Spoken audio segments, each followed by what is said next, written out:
Bonjour à tous. À la une, le jeune homme tombé dans l'Ouche est décédé ce vendredi. Pour rappel, dimanche 22 février, un homme de 23 ans a chuté dans la rivière en voulant récupérer son chien.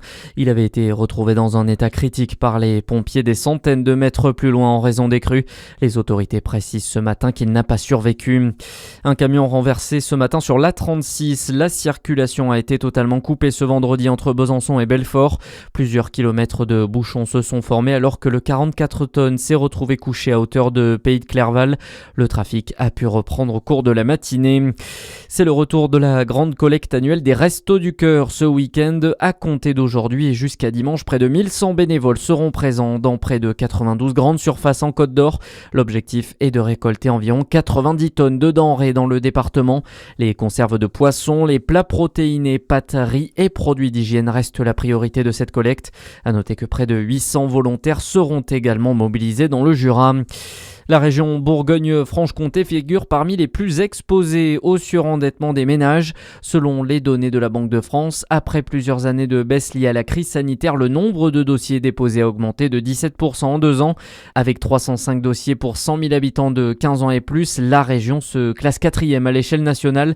Des données qui s'expliquent, Marie-Dominique Lacour. Oui, et dans la région, c'est le département de la Côte d'Or qui enregistre la plus forte augmentation du nombre de dossiers, plus 2% entre 2024 et 2025 et plus 11% par rapport à 2023. Une hausse toutefois plus modérée que celle observée à l'échelle régionale.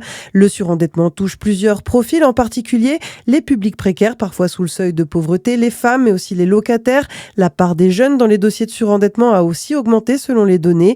Dans notre région, 85,7% des endettés disposeraient d'un patrimoine inférieur à 2 000 euros. À noter que les dettes immobilières représentent plus de 30% de l'endettement total des ménages surendettés. Et dans le même temps, depuis 10 ans, les dossiers sont plus faibles en valeur, conséquence du durcissement de la loi encadrant les crédits à la consommation ou encore de la hausse des microcrédits et des crédits fractionnés.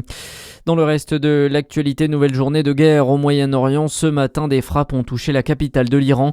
Israël divisait à grande échelle l'infrastructure du régime iranien à Téhéran. De leur côté, les gardiens de la révolution annoncent avoir visé Israël. Ce matin, des explosions ont été entendues à Tel Aviv.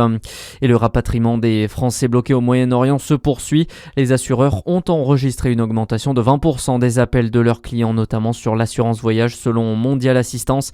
750 Français ont été rapatriés par des vols spéciaux et 2000 en comptant les vols commerciaux, d'après le ministre des Transports Philippe Tabarot. Et puis la programmation complète du Festival de la Paille a été dévoilée. Les 24 et 25 juillet 2026, le Festival d'Oubien fera son retour pour une 25e et ultime édition avant de tirer sa révérence. Parmi les têtes d'affiche, Kyo, Youssoupha ou encore Mickey. Bonne journée sur Fréquence Plus.